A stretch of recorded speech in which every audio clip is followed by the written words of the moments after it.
Hi there. My name's Eleanor. I'm 68 years old. I raised a son, buried a husband, survived cancer twice. And yet, nothing hurt more than hearing my daughter-in-law say, "You'll have nothing but loneliness and poverty." She meant it as a curse. But what if I told you that curse turned out to be the beginning of my freedom? Stay with me, because this isn't a story about revenge. It's about remembering who you are, even when the people you love try to erase you. Every elder knows when the calls from your children grow fewer, it doesn't mean they're busy.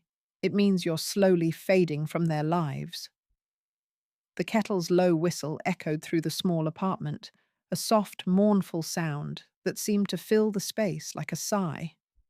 Eleanor Vance moved carefully across the linoleum floor, her slippers brushing lightly with each step. Her hands speckled with age, and time reached for the familiar porcelain teapot ivory with faint blue flowers resting on the upper shelf.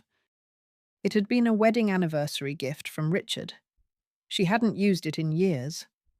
Outside, the rain whispered steadily against the glass, a fine drizzle that turned the San Francisco skyline into a blur of grey. The late afternoon light hung heavy, casting a dull sheen across the modest kitchen.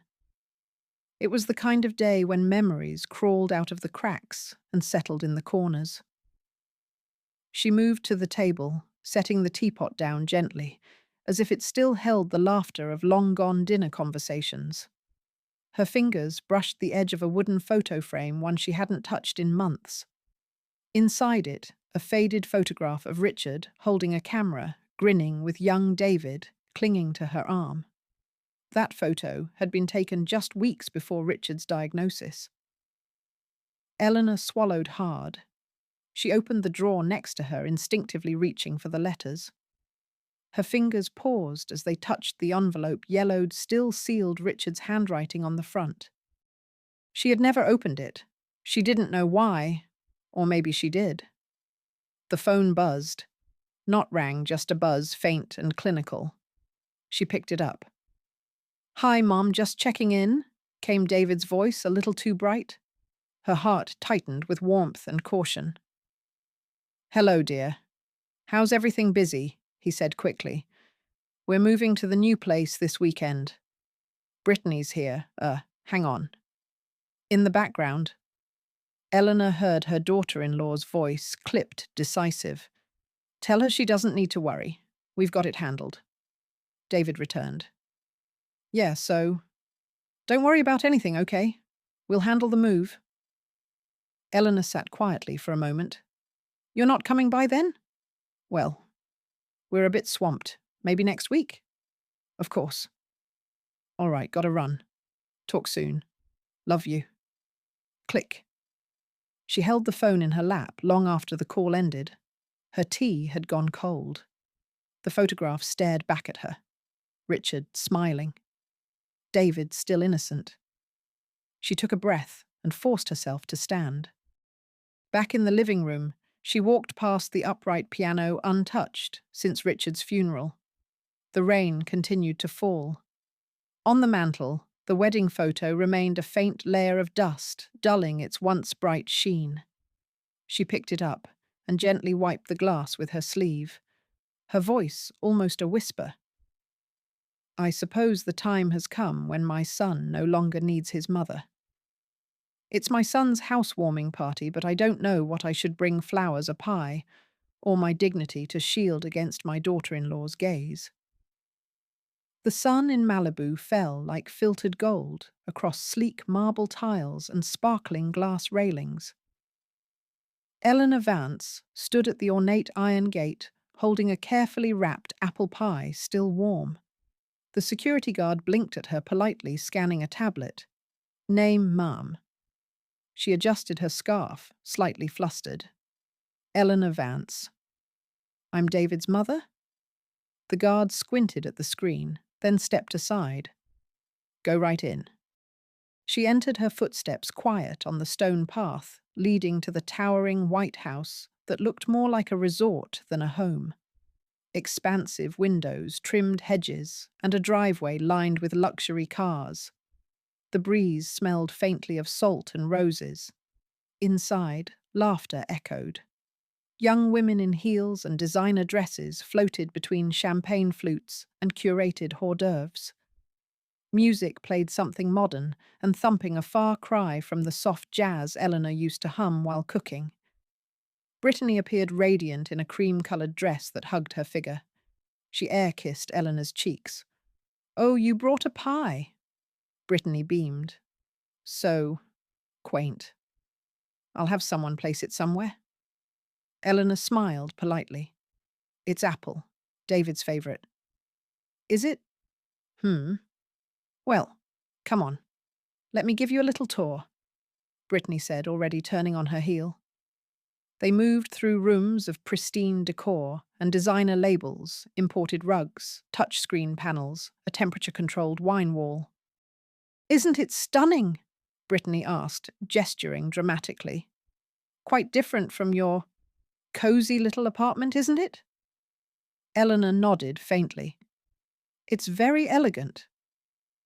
They passed a group of guests by the pool, laughing as a waiter refilled their glasses. None looked her way. No one offered a seat.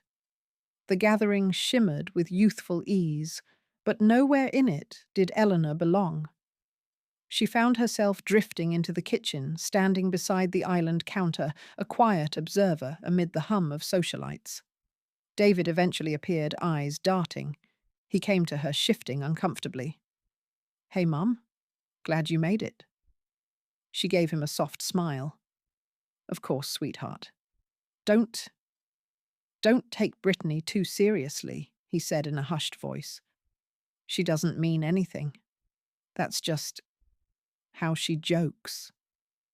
Eleanor said nothing, but her eyes welled, and she quickly turned toward the window before he could see.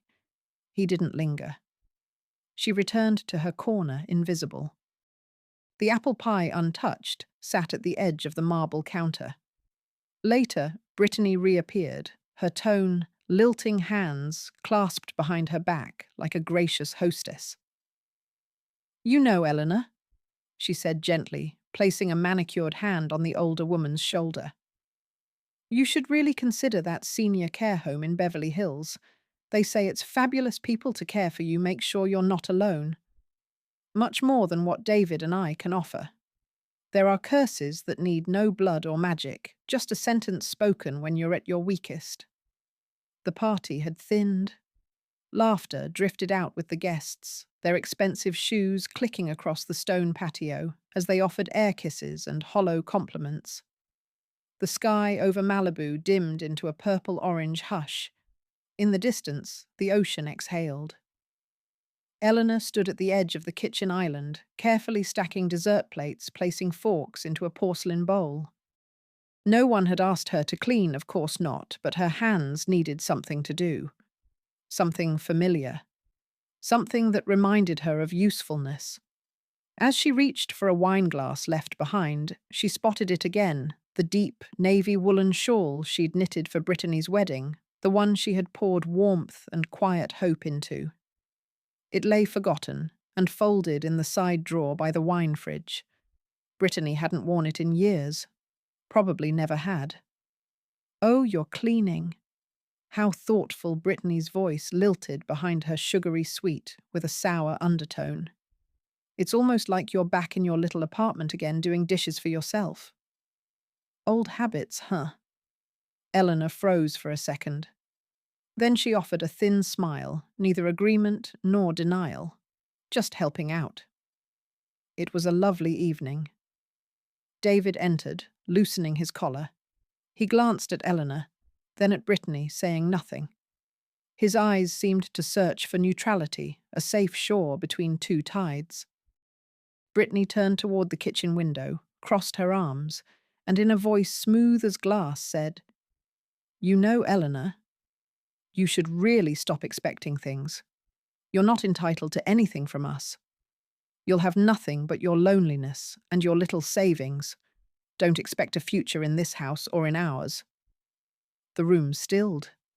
David didn't speak. He didn't reach out. He didn't interrupt. Eleanor looked at him slowly, Her gaze asked a question he would not answer. There was no explosion, no cry, just quiet. She folded the dish towel with care, laid it on the counter, and removed her scarf from the back of the chair. Then, almost ceremonially, she pulled a white handkerchief from her coat pocket, delicately embroidered, uncreased, and placed it on the table. Not a single tear had touched it. "I think I'll go," she said softly, without resentment or farewell. And then she walked straight-backed shoulders high toward the front door. No one moved to open it for her. Outside, the evening had grown cooler. The sky was folding itself into night, and the warmth of the day had long left the pavement. Eleanor walked slowly down the street, the tapping of her shoes rhythmic, steady, her breath fogged in the air. As she reached the street corner near the train station, she paused beneath the amber street lamp. A thin wind passed, ruffling the hem of her coat. She opened her purse, removed her cell phone, and scrolled to a name, Margaret Blake, attorney. The line rang once, twice, then Margaret Blake. Eleanor's voice was calm, composed. "I need to see you," she said, "as soon as possible." I used to call her the keeper of secrets, because for all these years only Margaret's jasmine tea could quiet my heart. The little tea shop in Chinatown hadn't changed much in 20 years. It still wore its green awnings like a well-kept hat, and the old bamboo wind chimes above the door still played their brittle song when the wind shifted. Inside, the scent of dried petals and ancient wood filled the air. Eleanor sat at their usual corner table by the window, back straight coat neatly folded over her lap. Margaret Chen arrived without announcement, as always, graceful, poised, her grey hair pinned in a tight bun. A notebook in one hand, a small purse in the other. She wore no makeup, only a warm-coloured scarf, and an expression as unreadable as ever. "You look like you haven't slept," Margaret said gently, sliding into the seat across from Eleanor. "I haven't," Eleanor replied. The silence kept echoing. A young server approached a girl in her 20s with clipped black bangs and an attentive air. "Your usual?" she asked. "Yes, Ruth." "Thank you," Margaret answered with a nod. Ruth disappeared behind the curtain, and for a few moments the women said nothing. Then Eleanor pulled an envelope from her purse. Slightly worn, yellowed at the edges. "The original will," she said, placing it on the table. "Before I started doubting." Margaret didn't touch it. She simply looked at Eleanor, then asked, "Tell me, what happened?" Eleanor recounted the party slowly, each word measured and soft. The laughter, the ignored presents, the handkerchief, the sentence that shattered what little hope remained. Margaret didn't interrupt. Only when Eleanor reached the end did she ask, "And now you're here. What is it you want to do?" "I want to revise the will." "Entirely," Eleanor said, her voice even. Margaret studied her. "Are you ready to let go?" Eleanor glanced out the window. A man passed by with a child in his arms, laughing. She followed the pair with her eyes until they vanished around the corner. This was a test, Eleanor admitted.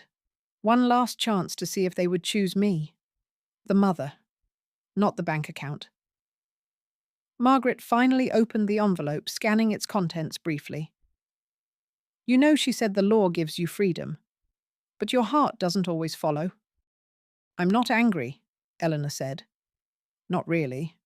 Just finished." Their tea arrived in delicate porcelain cups, pale white with hand-painted cranes. Ruth poured with careful precision, and the steam that rose between them carried notes of jasmine and something older, familiar. Margaret added nothing to her cup, let the tea sit. She lifted the pot again and refilled Eleanor's with the third steeping. "This one's always the richest," she murmured. "It takes time for the flavour to bloom." Eleanor cradled the cup in both hands. Its warmth seeped slowly into her fingers. "If they choose money over love," she said quietly, "then they can pay the cost of their choice. Without me." Margaret gave a small nod. Not approval, not encouragement, just understanding. A rare thing in a world that often rushed to fix what couldn't be fixed. Outside, a breeze rustled the chimes again. The scent of jasmine filled the corner booth like a hush before something final. "This one's always the richest," she murmured. "It takes time for the flavour to bloom." Brittany called me to help pick a gift, not for me, but to ensure I wouldn't choose what she wanted. The realtor smiled with rehearsed warmth as they approached the pristine white estate, perched atop Bel Air's rolling hillside. Its modernist exterior gleamed under the sun like polished ivory. Eleanor, dressed in soft grey slacks, and her worn loafers, adjusted her scarf and stepped forward beside Brittany, who wore heels that clicked authoritatively across the marble path. "You'll love the master bath," Brittany chirped, looping her arm loosely through Eleanor's. "Spa grade. Steam jets, heated tile. You won't want to leave." Eleanor offered a small smile, the kind that floated but never landed. "It's spacious," she said, her voice light as breath. "Feels like something out of a catalogue." "Exactly," Brittany beamed. "We thought you could move closer. You know, so we don't worry about you alone in that old apartment. And here?" She waved dramatically at the view: sprawling hills, sculpted lawns, glass railings. "You'd have airlight freedom." Eleanor glanced at the oversized dining room table set for 12, the velvet cushions all in beige and gold, Brittany's favourite palette.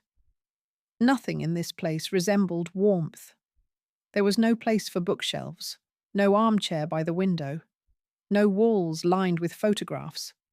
Just sleek corners and silence that echoed louder than footsteps. A young real estate agent followed behind them, gesturing to built-in appliances and whisper-quiet AC systems. "Fully smart home compatible," she said. Voice control, security cams, even motion-activated drapes. Eleanor nodded politely, tuning her out. Her eyes scanned the details, each room more curated than the last, as if designed for people who only pretended to live. Brittany's phone buzzed. She glanced at it quickly and typed a message, while Eleanor looked at a crystal vase perched on a floating shelf. "David said he's stuck in meetings," Brittany said casually, pocketing her phone. "But he told me to tell you he's happy you're considering this. It really would ease his mind." The sentence was wrapped in sugar, but the taste that lingered was salt. As they toured the upstairs, Eleanor paused in what Brittany called the reading nook, a corner, with no lamp, no cushion, just a glass wall and a sterile bench. "Do you read much these days?" Brittany asked, almost as an afterthought. "Enough," Eleanor said. In the master suite, while the realtor stepped out to take a call, Eleanor noticed Brittany smirking at her screen. The phone remained tilted just enough for Eleanor to glimpse the message she had sent minutes earlier, mother-in-law's softening. "Bet I closed the deal this week." Eleanor said nothing. Her fingers traced the rim of the marble sink. She felt neither rage nor shock, just the deep, slow pull of confirmation. That night, back in her apartment, she removed her earrings methodically. Her tea had gone cold. The silence returned, not heavy now, but instructive.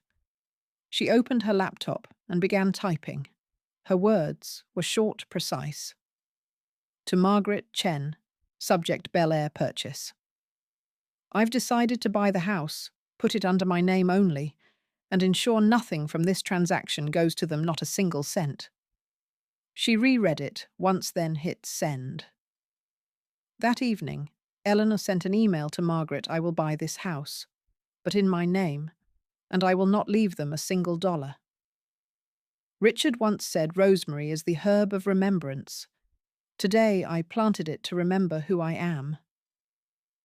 The cardboard boxes stood stacked like quiet witnesses in Eleanor's tiny living room, 3 in total, no more, no less. One was filled with books, worn paperbacks with pencil notes in the margins. Another held porcelain and silver spoons from a forgotten time. The last contained framed photographs, most of them in black and white, some cracked at the corners. Light filtered through the rain-streaked windows of the fourth-floor apartment as Eleanor carefully opened the drawer beneath her old writing desk. Her fingers brushed against the soft edge of a folded linen, her wedding handkerchief still faintly smelling of lavender. Behind it, she found an envelope with Richard's handwriting, "To Eleanor, if I don't get to say this out loud." She hesitated, then unfolded the yellowing paper. His words were jagged ink, faded but still legible. "If you ever find yourself lonely, don't let the world drain you. Let yourself be filled again with whatever you choose." She paused, letting the words settle. A stillness expanded in her chest, not sadness, but a strange kind of clarity. Eleanor pressed the letter gently against her chest and exhaled. By late afternoon, the apartment was nearly bare. She wrapped the last teacup in a dishcloth and placed it atop the books. The movers, 2 young men in uniform polos, waited by the door. "That's it?" one asked, glancing around the nearly empty room. Eleanor smiled softly. "That's it." Margaret had called earlier. The house deed was finalized. Eleanor Vance, sole owner of a Mediterranean-style villa in Bel Air. She didn't announce it. There were no celebration toasts. Only the sound of packing tape, the rustle of bubble wrap, and the low thrum of her heart beginning again. At the new house, the golden sun slanted across the polished floors. Eleanor stepped into the backyard, a tidy space with potential. A raised bed near the kitchen wall had been empty soil cracked from neglect. She knelt slowly and placed a single rosemary plant into the ground. Her hands trembled, not from weakness, but from reverence. "Richard," she murmured. "Do you remember?" She watered the soil, then sat beside it, dirt beneath her nails, wind brushing her cheek. Just as the sky began to pinken, a voice called softly from the patio. Mrs. Vance. Eleanor turned. Ruth stood there holding a small box of paperbacks. "I brought these from the tea shop. You mentioned them once." Eleanor blinked. "I didn't know you lived nearby." Ruth smiled gently, placing the box down.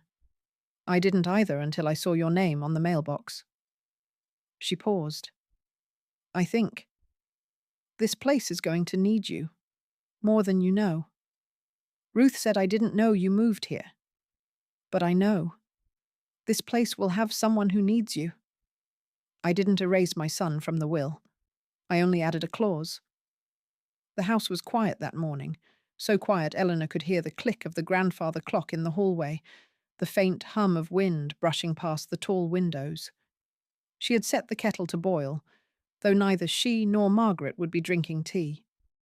Today was not a day for tea. It was a day for finalities.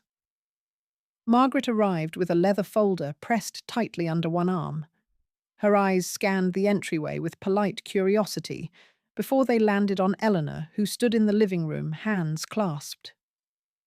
"You sure you want to do this at home?" Margaret asked softly. "I want the walls to remember what happens here," Eleanor said, "even if no one else will." They sat at the polished oak table. The folder opened with a rustle like a breath held too long.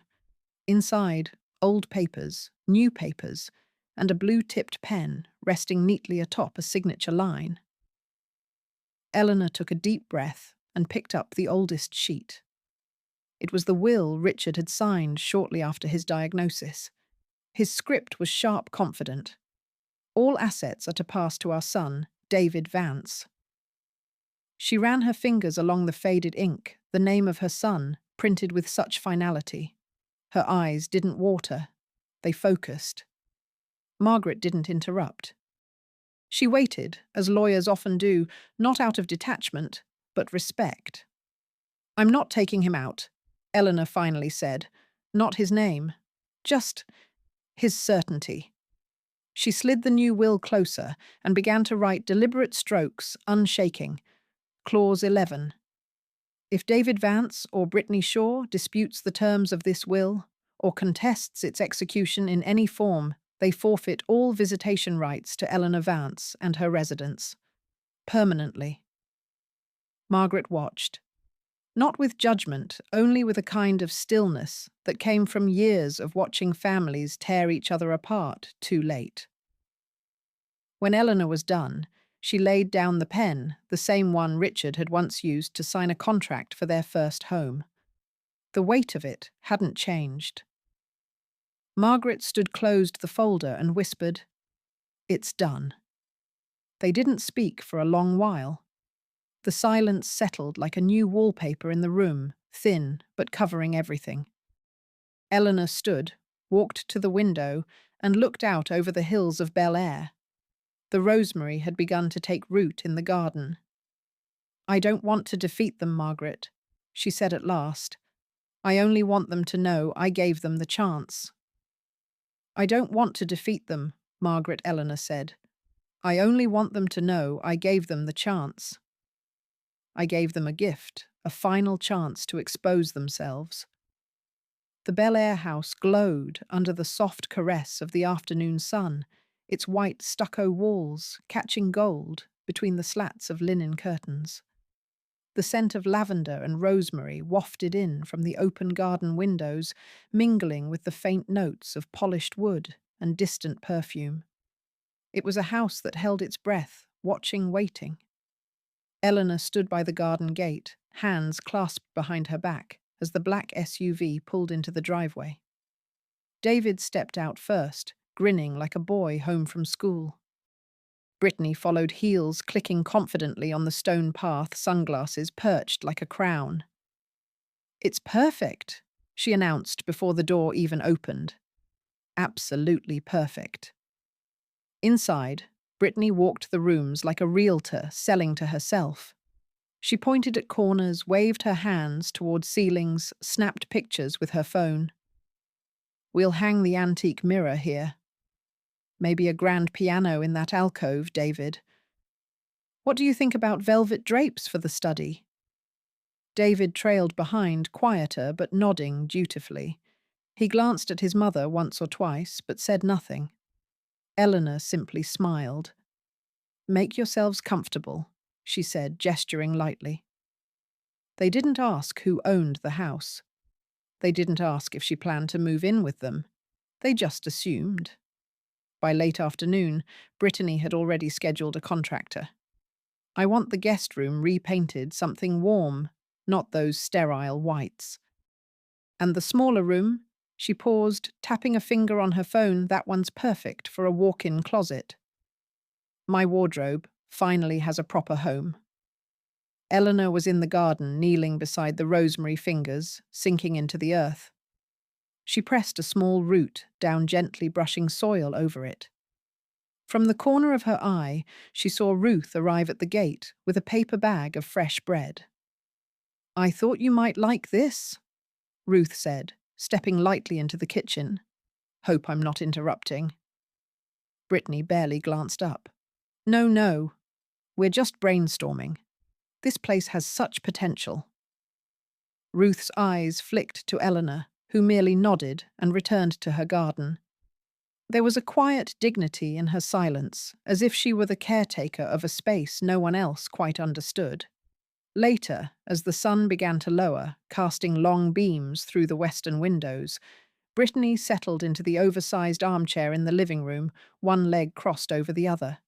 She raised her wineglass. "We should host a dinner party soon. I'll have to send out invites before the weekend." David, scrolling on his phone, didn't look up. That's when Brittany laughed lightly and said, without a trace of irony, "And I think I'll turn the back room into my dressing lounge. It gets such good light, it's practically made for me." Eleanor stood by the window, a small watering can in hand. She turned slowly, her voice calm, steady. "If the two of you need it, feel free to use this house," she said. "But remember, gratitude isn't something that can be borrowed." Her words hung in the room like the final chord of a song no one realized was playing. "If the two of you need it, feel free to use this house," she said. "But remember, gratitude isn't something that can be borrowed." She didn't knock because she knew someone with worth never needs to ask for a place to stand. The late Saturday sun spilled across the backyard, washing the rosemary bush in a warm, golden hue. The air was soft, sweetened by jasmine, and the quiet breath of wind weaving through the garden fence. Eleanor had set the tea table under the shade of the awning, a porcelain pot steaming gently, 2 cups ready just in case. She didn't have to wait long. The latch on the side gate clicked. No knock, no announcement, just the sound of a paper bag rustling and quiet footsteps across the flagstone. "I brought blueberry scones," Ruth said, holding up the bag like an offering. Her smile was hesitant, but steady. Eleanor nodded toward the empty chair. "You're just in time." I was going to eat both myself and pretend it was restraint. They both chuckled, soft knowing. As Ruth sat, Eleanor poured the tea. It wasn't the clink of fine china or the murmur of polite conversation that made the moment significant. It was the word Eleanor used so lightly that it could have gone unnoticed. "Help yourself, friend," she said. They sipped in silence for a while, the kind that only grows between people who have lived enough to understand that silence is sometimes the most generous gift. Ruth set her cup down carefully. "You know, I spent 2 years in a care home before I started at the tea shop, the kind of place that smells like boiled cabbage and bleach. No one called me by my name, just Room 3B. Eleanor looked at her face, still eyes attentive. "I used to believe," Ruth continued, voice quiet, "that once you lost your usefulness, you just waited. For a meal, for medication, for someone to remember you still breathed." Eleanor didn't rush to reply. Instead, she reached for the kettle, refilled Ruth's cup, and asked. And then Ruth smiled faintly. "And then I realized if no one was going to give me dignity, I'd have to claim it myself." The words settled between them like fresh soil. Eleanor reached into her pocket and pulled out a notepad, its cover cracked with age. She flipped to a page scribbled with notes. "I've been thinking, this house isn't meant to echo with silence. It should hold voices, stories, maybe even a second chance." She picked up her phone and dialed a number Margaret had given her. It rang twice before a warm voice answered. "Golden Years Foundation," the woman said. Eleanor cleared her throat. "My name is Eleanor Vance. I'd like to discuss a possible property donation." Ruth's breath caught. "Not immediately," Eleanor added. "I want to meet, to see how it works. But I think this house can be more than just mine." After she ended the call, Ruth looked at her eyes wet. "If you do this, there will be dozens of women like me, finding something to wake up for again." Eleanor didn't answer right away. She stood, walked to the rosemary bush, and pinched a small sprig between her fingers. The scent rose sharp and earthy. Then she turned back to Ruth and nodded. "If no one feels like a burden," she said quietly, "then no matter how old we get, we're never truly alone." Eleanor nodded. "If no one feels like a burden, then no matter how old we get, we're never truly alone." I didn't strike their names from the will. I only erased the idea that love must be purchased with inheritance. The living room was filled with a kind of expectant hush, the kind that settles before something delicate is broken. The early morning sun angled gently through the curtains, casting soft light on the tea tray. Eleanor had arranged herself 2 porcelain cups, a pot of jasmine, and a plate of almond biscuits that no one would eat. Margaret arrived first, as always, punctual, holding a slim leather folder under her arm. She wore a wool coat the colour of ash and nodded a quiet greeting as Eleanor let her in. No words were needed. They had rehearsed this moment more times than either woman would admit. David and Brittany arrived shortly after. Brittany's heels struck the marble tiles like punctuation. She wore her sharpest smile and a designer coat she didn't remove. David followed Lip's tight collar slightly askew, as if he'd dressed in a hurry or second-guessed the whole thing. Eleanor gestured to the chairs. "Please, sit." The 4 of them formed an awkward square around the coffee table. Steam from the tea curled toward the ceiling and vanished. Margaret opened the folder and began, her voice calm, measured. "This is the finalized version of Eleanor Vance's last will and testament. It has been signed, witnessed, and filed in accordance with state law." No one moved. Eleanor didn't look at her son. She watched the light shifting across the rug, the way it illuminated a crack in the floor tile no one ever noticed before. The entirety of Ms. Vance's estate.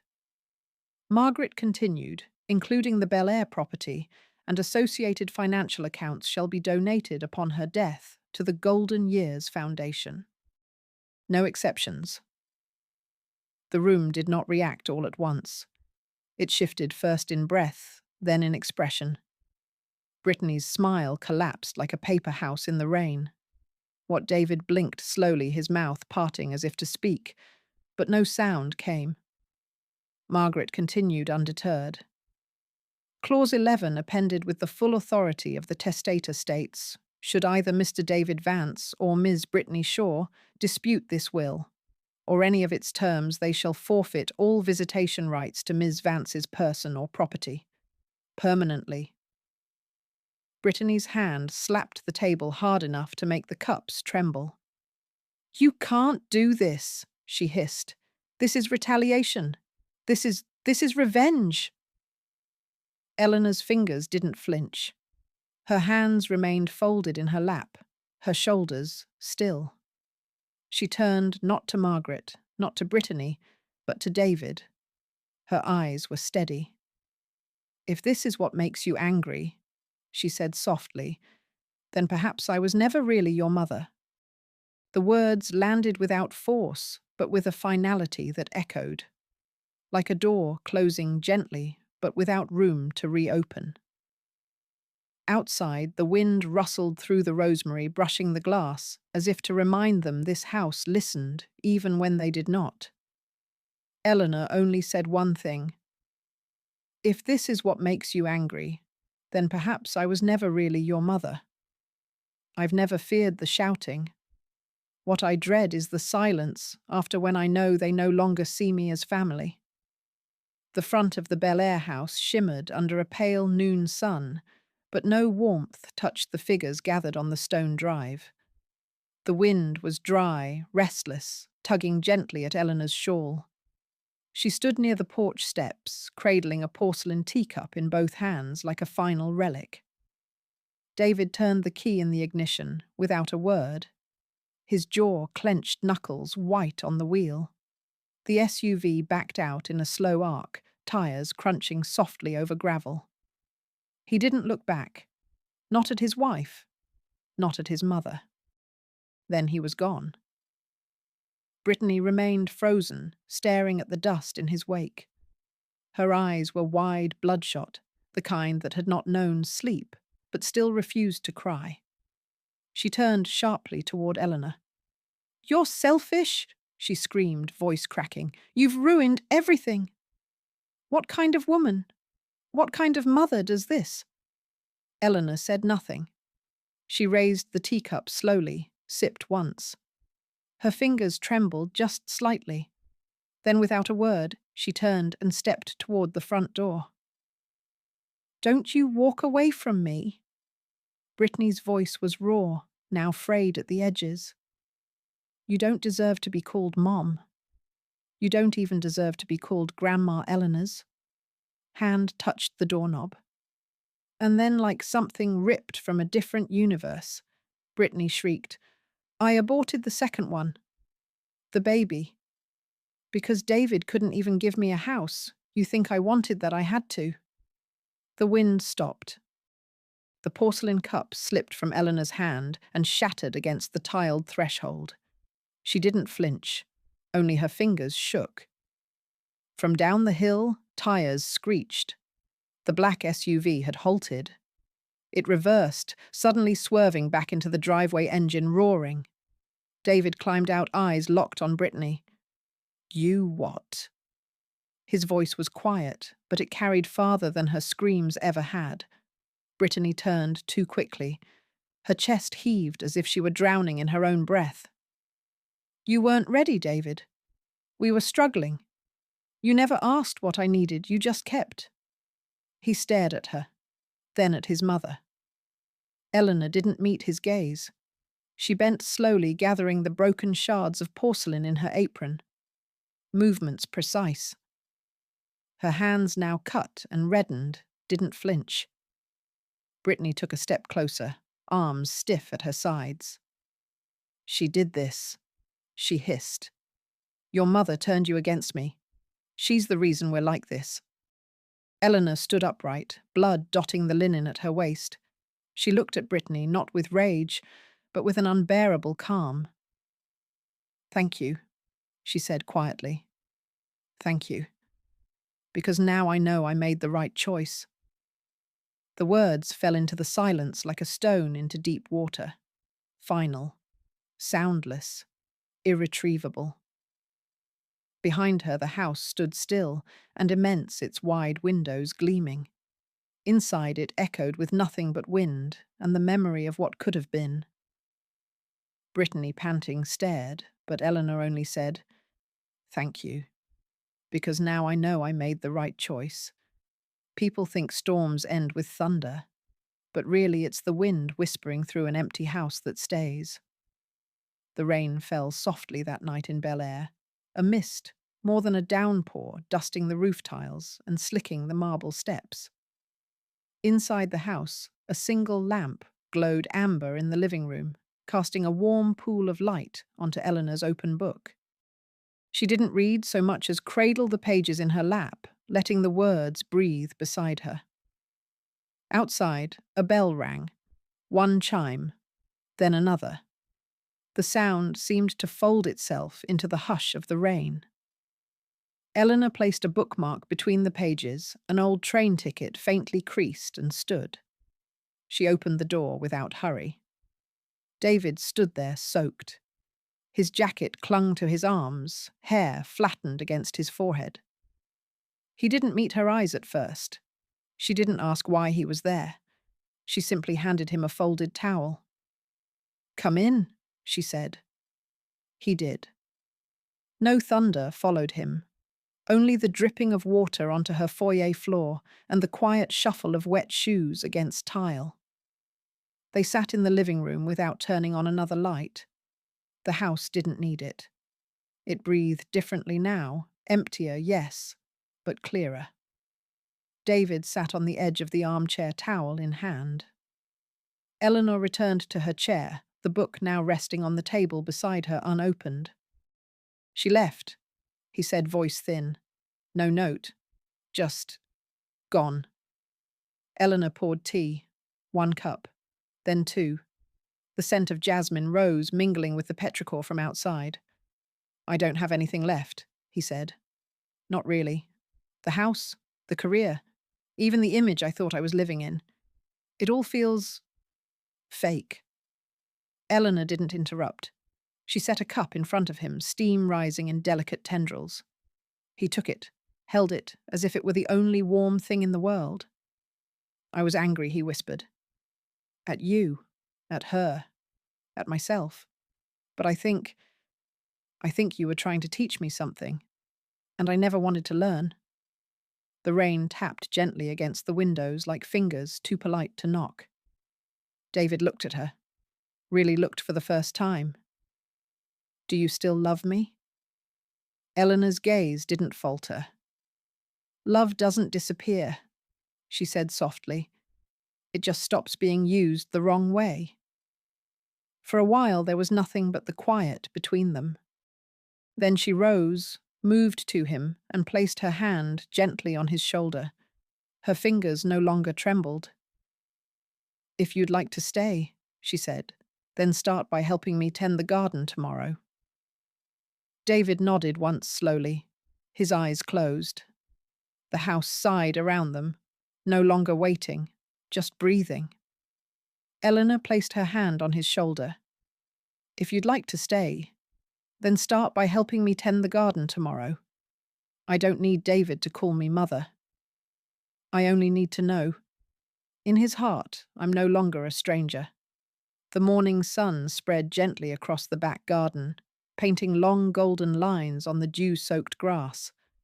The rosemary bush recently replanted stood upright again, its needles fresh and fragrant, catching the light as if waking from a long sleep. Eleanor stood by the kitchen window mug in hand, watching David kneel in the soil. He had risen early, even before the birds began their song. Without a word, he'd slipped on gloves and gone outside.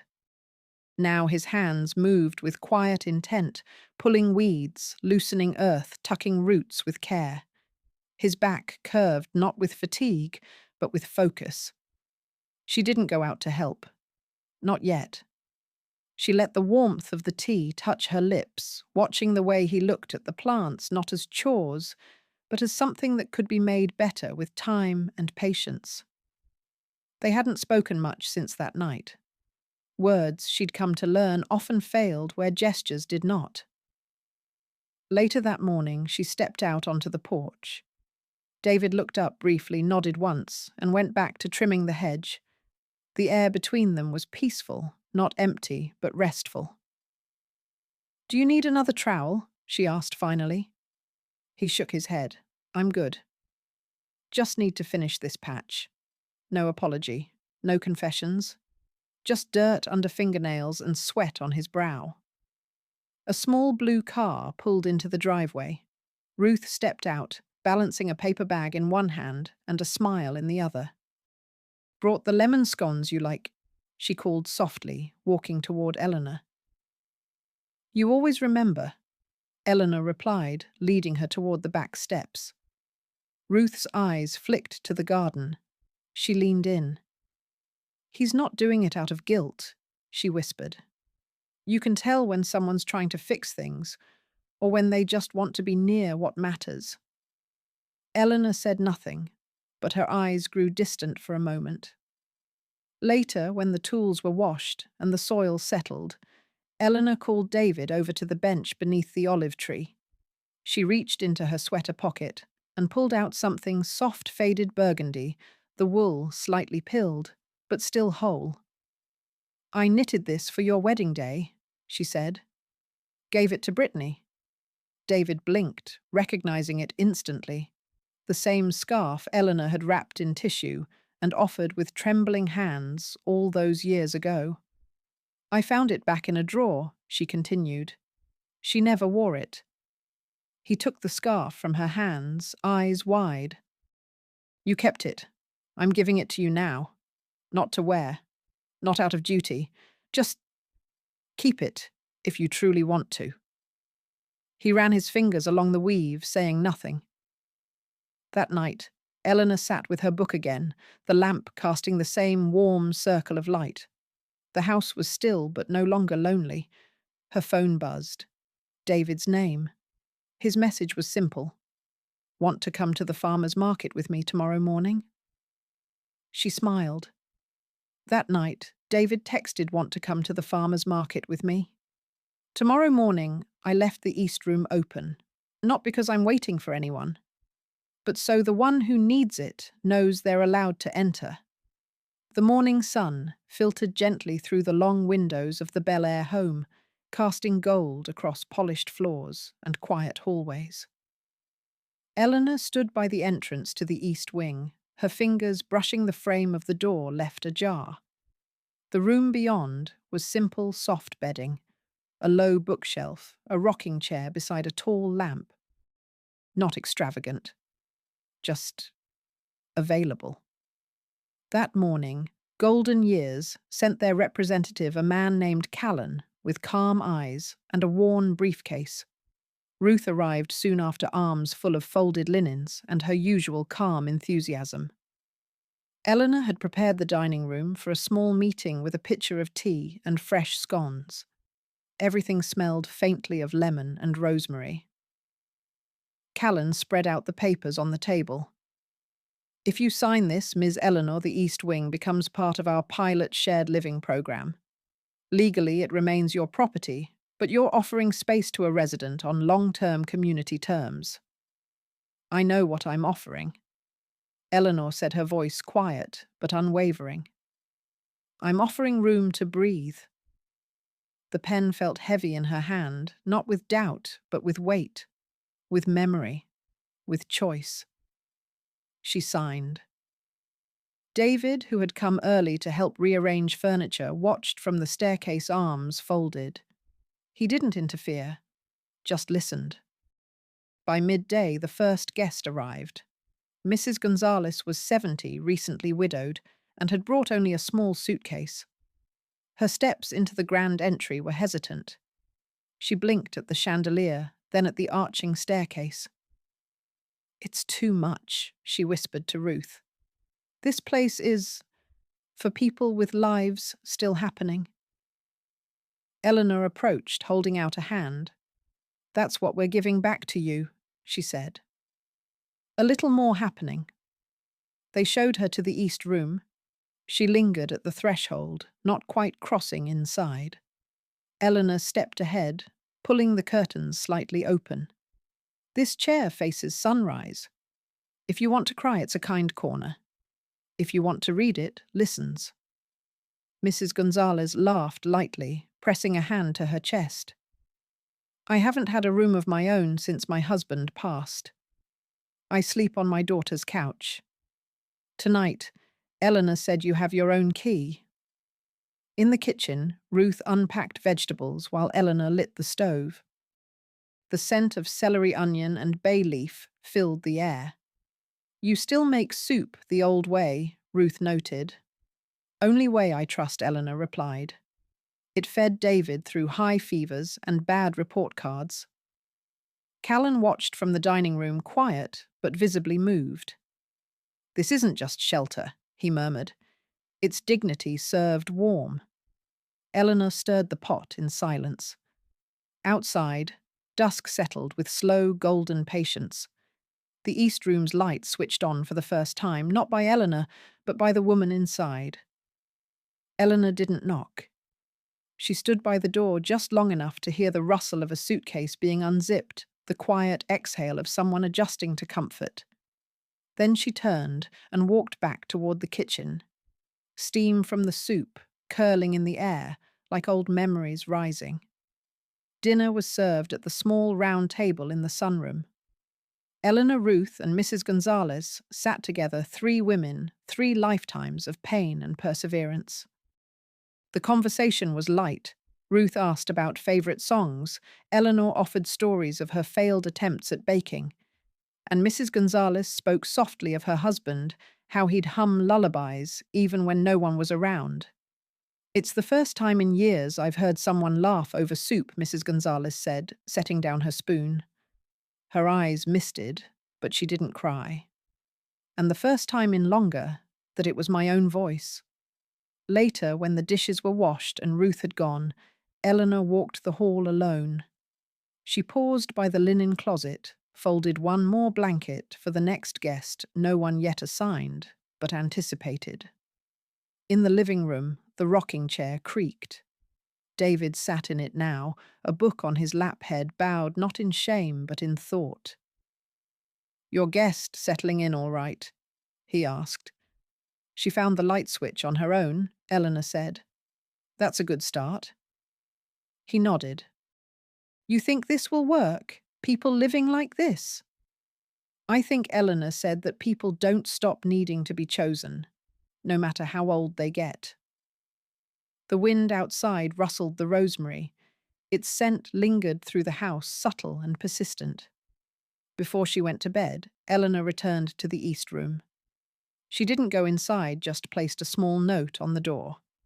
It read, "This room is always open, not because you need it, but because you deserve it." And then she left the hallway light on, just in case someone else came looking for a place where they didn't need to ask permission to be. I once thought I would die in silence, but not the silence of surrender, rather the silence of someone who no longer needs to explain herself. Sunday morning stretched soft and golden across the south balcony. The garden glistened from a light rain the night before, and steam curled gently from the porcelain teacup in Eleanor's hands. She sat alone, wrapped in a grey shawl, her back straight despite the weight of the years behind her. The second chair beside her was empty, but not by accident. A text had buzzed on her phone earlier. "Delivery successful," Ruth had written, referring to the batch of meals now resting in the community fridge. "Hope the garden's ready for spring."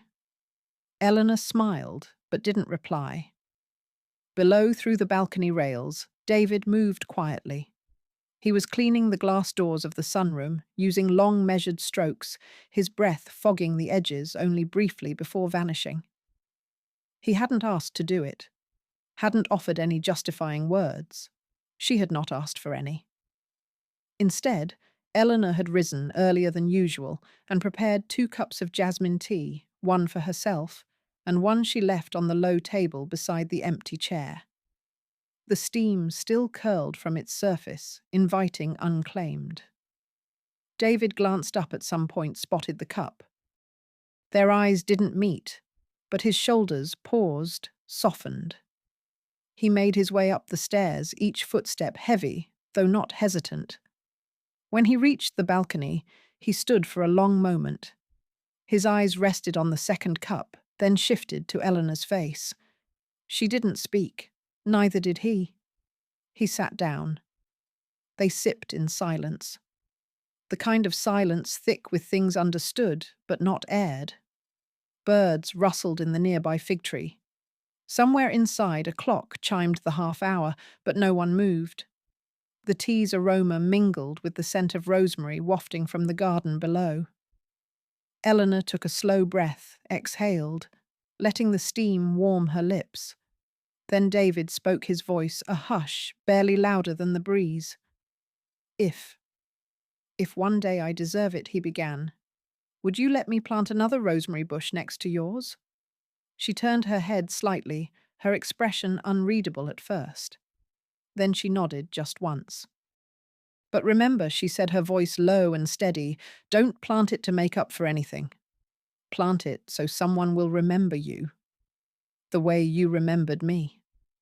David didn't answer right away. His eyes watered not from tears, but from the wind, he might have claimed. He reached out and steadied the teacup with both hands, taking another sip. The warmth settled in his chest like a quiet permission. Neither of them said another word. They didn't need to. Minutes passed. The sun shifted slightly. The shawl slipped from Eleanor's shoulder, and David moved to adjust it, but stopped. She fixed it herself. The cup between them eventually cooled, but it was not wasted. It sat there, a symbol of what was offered without demand, of a place held, not owed. And in that stillness, Eleanor closed her eyes for a moment. Not because she was tired, but because she could. Because peace finally had nothing left to prove. The rosemary in the garden shimmered slightly in the wind. And beside her, the second cup stayed full, no longer waiting, simply being. They called it a curse. But to me, it was only a test to see whether love could outlast greed. The garden was unusually warm for an early spring afternoon.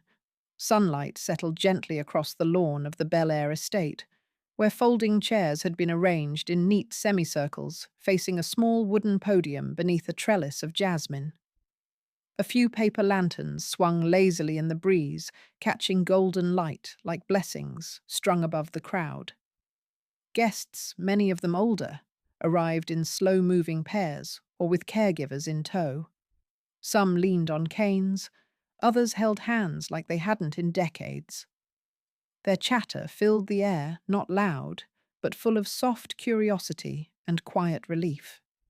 Children ran barefoot near the garden beds, giggling as they chased soap bubbles launched from a quiet machine near the hedges. From her spot under the fig tree, Eleanor watched it all unfold.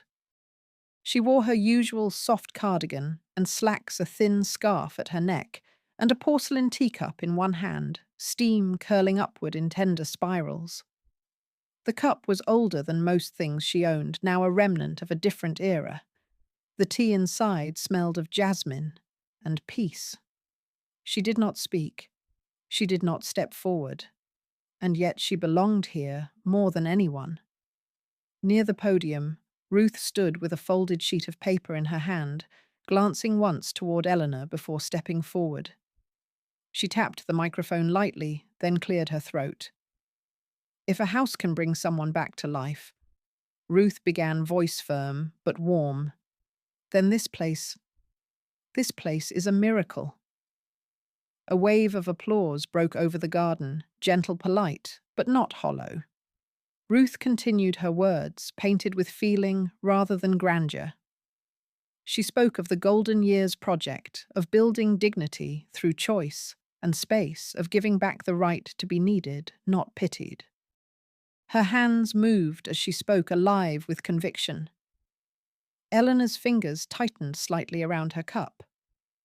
She scanned the faces of the crowd. Mrs. Gonzalez was seated near the front, dabbing at her eyes with a handkerchief. A few new residents she hadn't met yet murmured to each other, nodding slowly at Ruth's words. They all looked toward the podium with a kind of reverence that was unfamiliar to this place, once an empty, echoing house, now a space of roots and returns. David appeared at Eleanor's side without fanfare. He had a camera slung across his chest and a clean collared shirt slightly wrinkled from rushing. He didn't speak at first. He just stood beside her, gaze fixed on the gathering like she had taught him, observe before you act. Then he said quietly, "Come take a picture with us, Mum." She shook her head gently. "Let them be seen," she said. "I'll take the photo." He looked down at her hands, one around the teacup, the other loose at her side. "But you're the reason they're all here." She didn't answer. Instead, her eyes swept over the crowd again, resting briefly on Ruth, then on the small rosemary bush glinting under the sun near the steps. David gave her a look halfway between pleading and understanding. "Please," he said. "Not because you built this, but because you're where it all began." Eleanor was quiet for a moment. The steam from her cup was thinning. She placed it gently on the table nearby and handed him the camera. "Ask Ruth," she said. Then, with a breath that belonged to someone who no longer needed permission, she walked toward the center of the garden. The crowd adjusted as Eleanor approached. No one gasped, no one applauded, but something shifted. A subtle realignment, as if everyone there understood that the person joining them wasn't merely a guest of honor, but the quiet architect of the moment. Ruth stepped forward with a smile, extending her hand toward Eleanor without words. The space between them needed none. Mrs. Gonzalez scooted aside to make room. A younger woman, a volunteer from the Golden Years program, reached out instinctively to steady Eleanor as she found her place in the center. David had passed the camera to another guest and now stood just to his mother's left. He didn't touch her. He didn't speak. But the small angle of his body, tilted ever so slightly inward, said what words couldn't. Someone adjusted the framing of the group shot. The sunlight softened, casting a golden halo across the garden. Eleanor lifted her chin, not in pride, but in quiet readiness. In her left hand, she held the porcelain teacup from earlier. In her right, a single sprig of rosemary freshly cut from the garden bed that David had weeded the day before. The leaves trembled slightly in the breeze but did not fall. Behind her, laughter rippled as someone made a joke about age and forgetfulness. Ahead, the camera's light blinked. Click. The shutter captured more than a photo. It caught a moment suspended between memory and future, between what had been taken and what had finally been reclaimed. After the photo, the guests slowly dispersed, some returning to their chairs, others heading inside for the next round of tea and cookies. A small string quartet began to play in the far corner, their notes drifting like lullabies over the afternoon. Eleanor didn't linger in the center. She returned to her usual pace, neither slow nor rushed. Back under the fig tree, she set down the teacup, brushed a crumb from her lap, and watched the guests living freely in a space once used to cage expectations. David joined her minutes later, carrying 2 folded chairs. He placed one beside her and sat without asking. "You didn't smile much in the photo," he said softly. "Not everything needs a smile," she replied. "Some things only need to be true." He nodded, leaning back, eyes scanning the garden. "I've never seen you like this." Eleanor glanced at him sideways. "Like what?" "At peace." A beat of silence passed. Then she replied, "Maybe because I stopped asking others to give it to me." They sat for a long while, sipping tea. A child ran past laughing. Someone sang a few off-key bars of an old folk song near the patio. The light turned amber shadows lengthening toward the steps. Eleanor reached for the rosemary sprig again and twirled it gently in her fingers. They used to say it was a curse, she said more to herself than to him. What was David asked? The solitude, the choice to walk away, the refusal to fight for what didn't love me back. And now he said. Eleanor smiled, not with her mouth, but with her entire being. "Now I know," she said, "that it wasn't a curse. It was a mirror. And I've chosen what I want to see." The music drifted, the laughter faded, but something remained. On the table beside them, a teacup still warm. In her hand, a rosemary sprig no longer trembling. And behind them, a house no longer haunted by silence. The house once meant to silence her now echoes with laughter, not born of blood, but of chosen kin. Eleanor never raised her voice, yet somehow she was heard louder than ever. Justice may not always come in the form of courtroom verdicts. Sometimes it is a locked door, quietly left ajar, a teacup set for someone who never thought they deserved one. No one needed to call her mother again. They only had to remember who taught them what dignity truly meant. Have you ever witnessed justice unfold in silence? Share your thoughts below, and if this story stirred something in you, leave a like comment and follow Heavy Stories for more tales that linger long after the final line.